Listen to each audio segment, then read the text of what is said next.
নমস্কার। অবশেষে আপনাদের জন্য বিরাট সুখবর। এই সুখবরটি আপনারা জেনে অনেক আনন্দিত হবেন।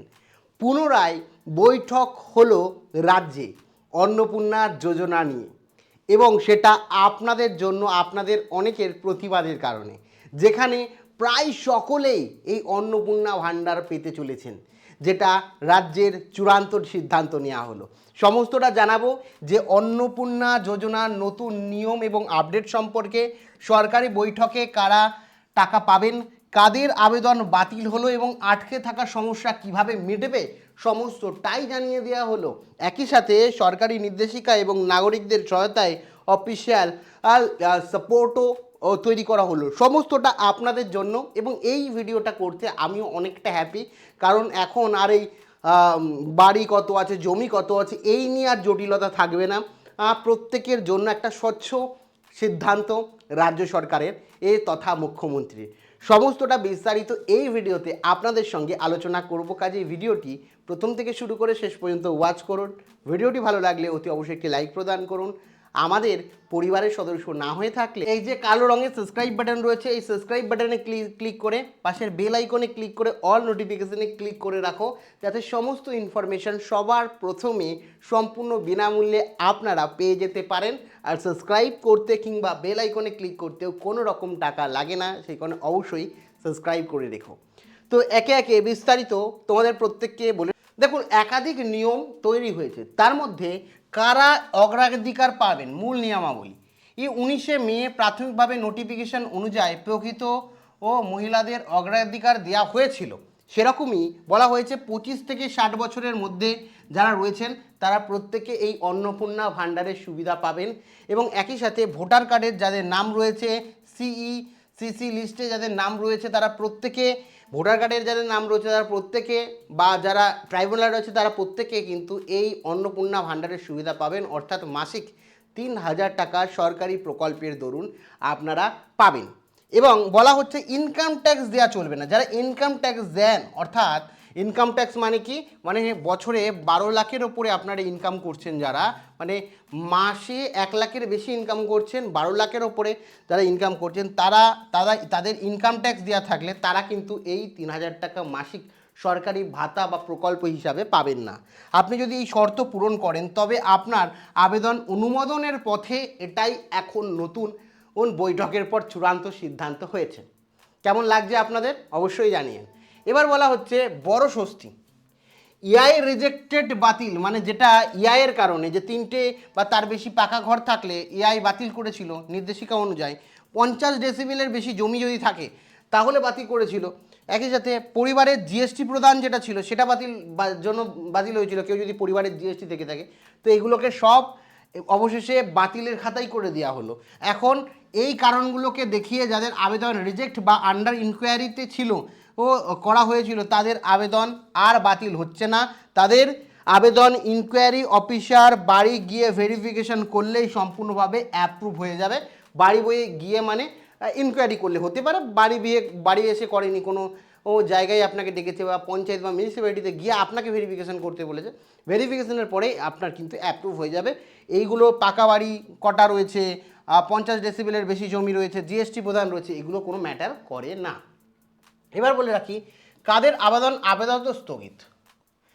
সরকারি বা মাসিক সম্মানীয় পাওয়া চাকরিজীবীর আবেদন আপাতত অনুমোদন হচ্ছে না। যারা সরকারি বা মাসিক সম্মানীয় চাকরিজীবী আপাতত তাদের অনুমোদন হচ্ছে না, হোল্ড অবস্থায় থাকবে। কি বলছি, কাদের আবেদন স্থগিতাদেশ অবস্থায় থাকবে? যারা মাসিক সম্মানীয় বা যারা চাকরিজীবী রয়েছেন, সরকারি চাকরি করেন না, হয়তো অন্য কোনো চাকরি করেন, মাসে একটা না একটা ভালো ইনকাম রয়েছে, তাদের কিন্তু অনুমোদন এই মুহূর্তে বাতিলও হচ্ছে না, অ্যাপ্রুভও হচ্ছে না, হোল্ড অবস্থায় রয়েছে। অঙ্গনারী কর্মী সহায়তা, আশাকর্মী যারা রয়েছে, সিভিক ভলেন্টিয়ার বা প্যারা টিচার যারা রয়েছে, একই সাথে সরকারি চাকরিজীবী ও সরকারি পেনশনভোগী যারা রয়েছে, ইনকাম ট্যাক্স দাতা এবং পরিবারের সদস্য যারা রয়েছে, তাদের ক্ষেত্রে কিন্তু হোল্ড অবস্থায় রাখবে, যেটা এখন শোনা যাচ্ছে।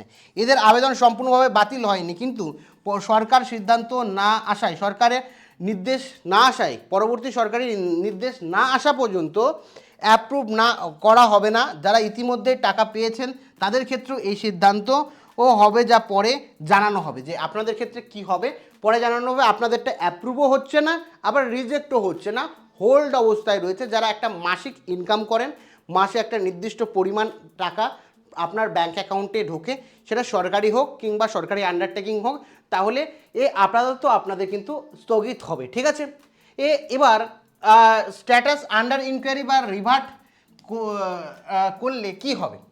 প্রথম স্টেপ হচ্ছে আপনার বাড়ি গিয়ে প্রসেস হবে, ইনকোয়ারি হবে। তারপরে আপনার কোনো প্রবলেম থাকে সেটার প্রতি অ্যাকশন নেওয়া হবে। এখানে ইনকোয়ারি অফিসার বা আশাকর্মী বা অঙ্গনারী কর্মী বাড়ি গিয়ে ফোন করে ভুল সংশোধন বা ভেরিফাই করবেন। পোর্টালে সার্ভারের সমস্যা যদি হয়, অফিসারদের সাথে ডেটা আপলোড করতে পারছেন না, অনেক সময় হচ্ছে যে অফিসাররাও ডেটা আপলোড করতে পারছে না, সেক্ষেত্রে আপনার কোনো প্রবলেম হচ্ছে অ্যাপ্লিকেশানে, সেক্ষেত্রে কিন্তু রিওয়ার্ডেড হয়ে যাবে আবার প্রথম থেকে করার জন্য। সেই কারণে অফিসাররা বাড়িতে এলে ফিজিক্যাল হার্ড কপি সুপারিশ ফর্ম জমা দিয়ে আপনার কাজ দ্রুত এগাবে এবং আপলোডের জন্য অপেক্ষা করতে হবে না। মানে এখানে অনেকের ক্ষেত্রে অনলাইনে আপলোডের সমস্যা হচ্ছে, যার কারণে রিওয়ার্ডেড দেখাচ্ছিল, সেটার জন্য অফিসিয়াল গাইডলাইন হয়েছে যাতে দেরি না হয়, ডিলে না হয়। সেই কারণে অনলাইনে না, সুপারিশ ফর্ম একটা থাকবে অফিসারদের কাছে, এই সুপারিশ ফর্মে হার্ড কপিতে লিখে অফিসাররা সেই ফর্মকে অ্যাপ্রুভ করতে পারবে। এই পাওয়ারও কিন্তু দেওয়া হয়েছে যাদের রিওয়ার্ডেড দেখাচ্ছিল, সমস্যা হচ্ছিল আপলোডের, মানে অফিসারদেরই সমস্যা হচ্ছে টেকনিক্যাল গ্লিচের জন্য, তাদেরকেও হার্ড কপি অর্থাৎ ফিজিক্যাল যে কপি রয়েছে সেই কপি দিয়ে কিন্তু অনুমোদন দেওয়ার পাওয়ার দেওয়া হয়েছে। এবার বলে রাখি নাম বা আধার সংশোধনের উপায়, মাইনর এডিট, যেমন পোর্টালে এডিট অপশান রয়েছে, চালু হয়েছে। সাধারণত নাগরিকরা সরাসরি মোবাইল দিয়ে এটি করতে পারবেন না। কোথায় বা কিভাবে করবেন, ভেরিফাই অফিসার আপনার বাড়িতে আসা বা অফিসারদের কাছে এই পাওয়ার দেওয়া হয়েছে যে যে সংশোধন করবেন, মাইনর ভুল আছে যেমন আধার নাম্বার, নামের বানাম, ঠিকানা, সাধারণত এগুলো যেগুলো ভুল রয়েছে সেগুলো আপনাদের সরাসরি যে ইনকোয়ারি অফিসার আছে সে চেঞ্জ করে দেবে। অরিজিনাল ডকুমেন্ট আপনি যদি দেন তা আপনাদের কিন্তু সমস্তটা চেঞ্জ হয়ে যাবে। কেমন, এবার বলে রাখি অফলাইনে আবেদনকারীর জন্য স্ট্যাটাস চেক। অফলাইনে আবেদনকারী শিবিরে জমা স্ট্যাটাস দেখাচ্ছিল না, এখন এনসিএ দ্রুত অফলাইন ফর্মগুলোর জন্য স্ট্যাটাস চেকের অপশান চালু করার নির্দেশ দেওয়া হয়েছে। এনআইসিকে দ্রুত কী হচ্ছে স্ট্যাটাস চেকের জন্য অপশান দেওয়া হয়েছে, যারা অফলাইনে আবেদন করেছে তারাও যাতে অনলাইন স্ট্যাটাস দেখতে পারে, সেই কারণে এই অপশান দেওয়া হয়েছে। স্ট্যাটাস অপশান দেওয়ার নির্দেশ দেওয়া হয়েছে খুব তাড়াতাড়ি। যারা অফলাইনে ফর্ম ফিল আপ করেছিলেন তারাও এনআইসি একটি অফিসিয়াল স্ট্যাটাস অপশান দিয়ে দেবে, সেখানে আপনারাও আপনার স্ট্যাটাস দেখতে পারবেন, হয়তো আধার নাম্বার দিয়ে আপনাদের স্ট্যাটাস দেখা যাবে। এবার বলে রাখি অ্যাপ্রুভড কিন্তু টাকা ঢোকেনি, পেমেন্ট ফেলিয়ার রয়েছে, যাদের আবেদন অনুমোদিত হওয়ার সত্ত্বেও ব্যাংকে টাকা ঢোকেনি, সরকার যে নোডাল অফিসার রয়েছে তাদের সাথে মিটিং করে সমাধানের নির্দেশ দিয়েছে। অর্থাৎ যাদের ফেলিওর দেখাচ্ছে সরকার থেকে টাকা দেওয়া হয়েছে, আপনার অ্যাপ্রুভও হয়েছে, কিন্তু আপনার টাকা ঢুকছে না, তাই জন্য ফেলিওর দেখাচ্ছে। তার জন্য যে ব্যাঙ্কগুলো রয়েছে, যে ব্যাঙ্কগুলোতে ম্যাক্সিমাম হচ্ছে, সেই ব্যাংকের যে নোডাল ব্রাঞ্চ রয়েছে, নোডাল অফিসার রয়েছে, তাদের সঙ্গে মিটিং করে যে সমস্যা আছে সেই সমস্যা বা সার্ভারের সমস্যার সমাধান করার নির্দেশ দেওয়া হয়েছে। ঠিক আছে, এক্ষেত্রে প্রধান কারণ হচ্ছে মূলত ব্যাংকের অ্যাকাউন্টে কেআইসি না করে থাকা বা ডিবিটি লিঙ্ক না থাকার কারণে এই টাকা ফেরত এসে যাচ্ছে সরকারের কাছে, সরকার পাঠানোর পর।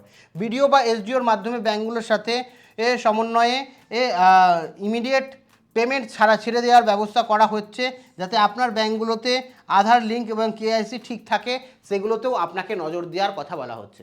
সরকার কর্মচারীরা মিটিং করছে নোডাল অফিসারদের সাথে, যাতে আপনার ব্যাংকের তরফ থেকে অনুমোদন পেয়ে আপনার টাকা আপনার ব্যাঙ্ক অ্যাকাউন্টে ঢুকে যায়। আর যারা কেওয়াইসি করেননি, ডিবিটি লিঙ্ক করেননি, তারা অবশ্যই করে নেন, না তো কিন্তু টাকা ঢুকবে না। অ্যাপ্রুভ হয়ে যাওয়ার পরেও অনেকের টাকা ঢোকেনি। এক নজরে কিছু সিদ্ধান্ত বলে রাখি যে বাতিল, যেমন 3টি পাকা ঘর বা জমির কারণে আবেদন বাতিল এখন কিন্তু হচ্ছে না। ঠিক আছে, অফলাইন সুবিধা, অফলাইনে আবেদনকারীদের জন্য মানে পোর্টালের স্ট্যাটাস চালু হচ্ছে, যারা অফলাইনে আবেদন করেছে তারাও যাতে স্ট্যাটাস দেখতে পারে। স্থগিত তালিকায় সরকারি কর্মী বা আশা কর্মী বা সিভিক ভলেন্টিয়ার, আপাতত যারা রীতিমতো চাকরি করছে, মাসে মাসে একটা নির্দিষ্ট পরিমাণ টাকা ঢুকছে, যে সমস্ত মহিলারা আবেদন করছে তাদের ক্ষেত্রে বলছি, তাদের টাকা ঢুকছে, তাদের আপাতত স্থগিত করা হয়েছে, না বাতিল করা হয়েছে, না অ্যাপ্রুভ করা হয়েছে। আর পেমেন্ট শিডিউল, ব্যাংকের নোডাল অফিসারদের মাধ্যমে আটকে থাকা টাকা দ্রুত দেওয়ার নির্দেশ দেওয়া হয়েছে বৈঠকের মাধ্যমে।